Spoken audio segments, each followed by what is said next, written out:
Now your other maintenance is going to be on your drive system down here.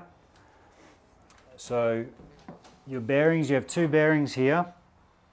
Now you're going to want to put synthetic grease in these.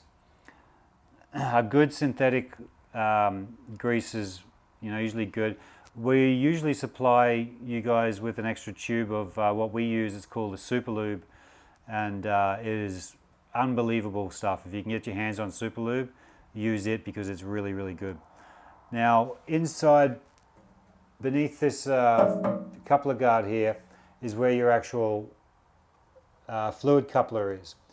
Now there's a jaw coupling inside there, and inside that jaw coupler you got some rubbers. So it's basically a jaw that comes together like this and spins, and between those teeth are some little rubbers in there, and they will wear out. They should last you about a year, but you're going to want to check that periodically. I tell guys when you're doing your oil change, just check your rubbers as well, and that's simply enough. Just reach your hand in and give it a little push, and you'll feel a little bit of play in that. There's not much play, like it's, right now this unit's brand new and there's not even a 1/16th worth of play in that.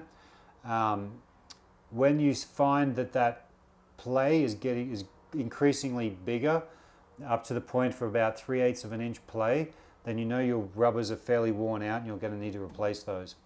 We will be posting a video on how to replace those, so just check the video out on that when the time comes to do that.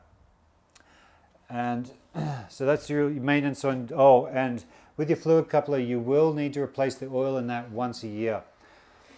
And when the time comes for that, we'll also have another video on replacing the fluid in that. It's very simple and easy to do.